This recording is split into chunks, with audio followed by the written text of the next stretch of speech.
পৃথিবীতে এমন দম্পতি আর আছে কিনা তা সন্দেহ। এমন এক যুগল যাদের দুজনেরই নামকরণ করেছিলেন বিশ্বকবি রবীন্দ্রনাথ ঠাকুর। তারা হলেন অর্থনীতির জগতে নোবেলজয়ী অমর্ত্য সেন এবং বাংলা সাহিত্যের উজ্জ্বল নক্ষত্র নবনীতা দেবসেন। অমর্ত্য সেনের নামকরণের গল্প।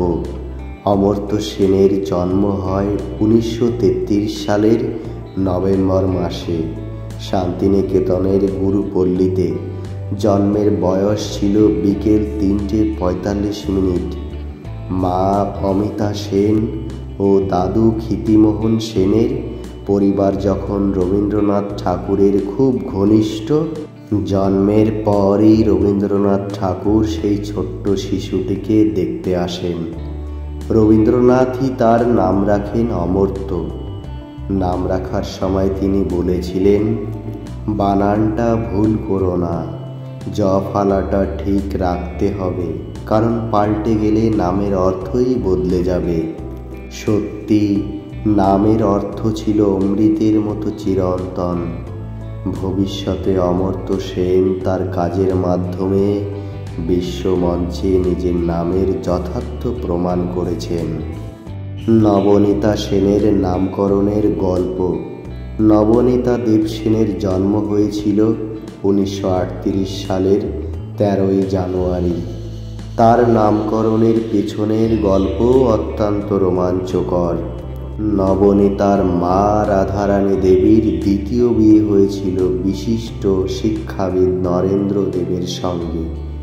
সেই সময় রাধারানীর নতুন জীবনের সূচনাকে স্মরণীয় করতে রবীন্দ্রনাথ তাকে নাম দিয়েছিলেন নবনীতা, যার অর্থ নতুন আরম্ভ। তবে রাধারানী দেবীর লেখা তখনই বিখ্যাত হয়ে গিয়েছিল তার পুরনো নামে, তাই তিনি সেই নাম পরিবর্তন করতে পারেননি। পরে যখন রাধারানীর কন্যা জন্মায়, রবীন্দ্রনাথ পূর্বস্মৃতিকে স্মরণ করে খুশি মনে শিশুটিকে নবনীতা নামে সম্বোধন করেন।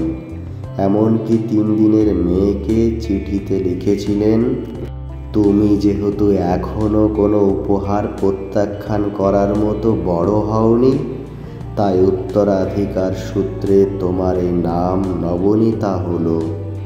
নবনীতা দেবসেন সত্যিই তার লেখার মাধ্যমে বাংলা সাহিত্যে নতুন পথের সূচনা করেছিলেন। বিশেষ 2টি নক্ষত্রের মিলন। অমর্ত্য সেন এবং নবনীতা দেবসেন দুজনেই নিজ নিজ ক্ষেত্রে ছিলেন অনন্য। একদিকে অমর্ত্য সেন ছিলেন অর্থনীতির দুনিয়ায় এক অবিস্মরণীয় নক্ষত্র, অন্যদিকে নবনীতা ছিলেন বাংলা সাহিত্যের আকাশে উজ্জ্বল আলো। রবীন্দ্রনাথ ঠাকুরের দেওয়া নাম তাদের জীবনে যেন পূর্ব নির্ধারিত সার্থকতার ইঙ্গিত বহন করেছিল। এই দম্পতি প্রমাণ করেছেন, নাম কেবলমাত্র একটি পরিচয় নয়, তা হতে পারে সার্থকতার প্রতীক।